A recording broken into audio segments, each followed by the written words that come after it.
Tout d'abord, bonjour. Alors mon parcours, c'est un parcours classique. J'ai fait une maîtrise Sciences Éco, suivi d'un DESS Finance d'entreprise. À l'époque, ça s'appelait DESS.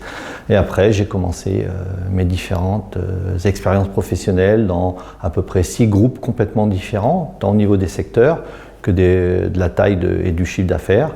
Et j'ai terminé ma carrière professionnelle dans le groupe Sanofi.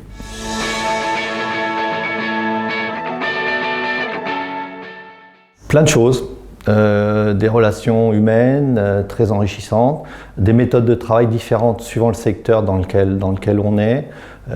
Voilà, il faut s'adapter, en fonction de la taille d'entreprise, en fonction du secteur, en fonction du chiffre d'affaires, en fonction du fait si c'est une société qui gagne de l'argent ou une société qui en perd, c'est complètement différent.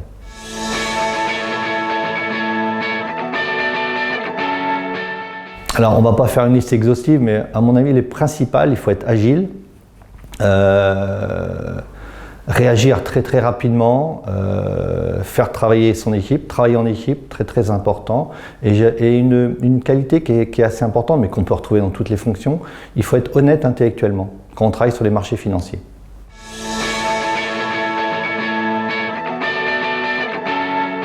Alors, au terme de ma carrière, il y a eu plusieurs événements. Il y a eu toutes les crises que chacun connaît.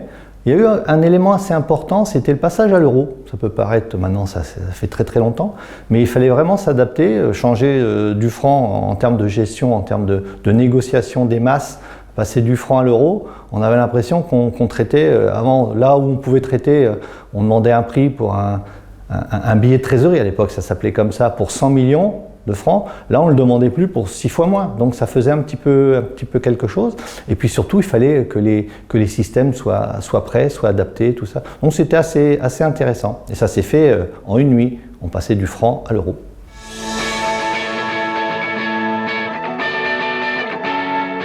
Alors, le rôle, c'est de veiller, faire une veille de marché, de regarder toutes les stratégies de placement, d'être, comment dire,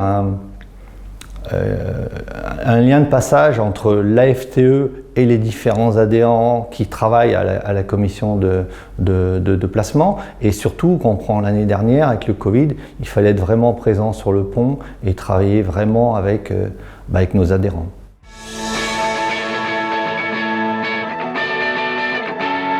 Alors, comme tout le monde le sait, si on prend les fonds, les OPCVM monétaires, comme le marché du NOIOCP était fermé, il fallait quand même assurer, le trésorier se devait d'assurer la liquidité. Donc il y a eu une grosse décollecte sur les fonds monétaires, un peu plus de 50 milliards au moment de la crise. Maintenant, au mois de septembre, les 50 milliards avaient été recollectés.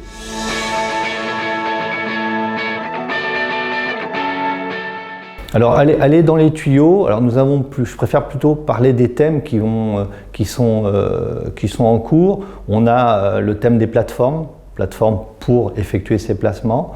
On a une réunion prévue prochainement. Il y a un élément qui va nous intéresser, qui avait été un petit peu mis en dessous de la pile l'année dernière, c'est toute la partie ESG.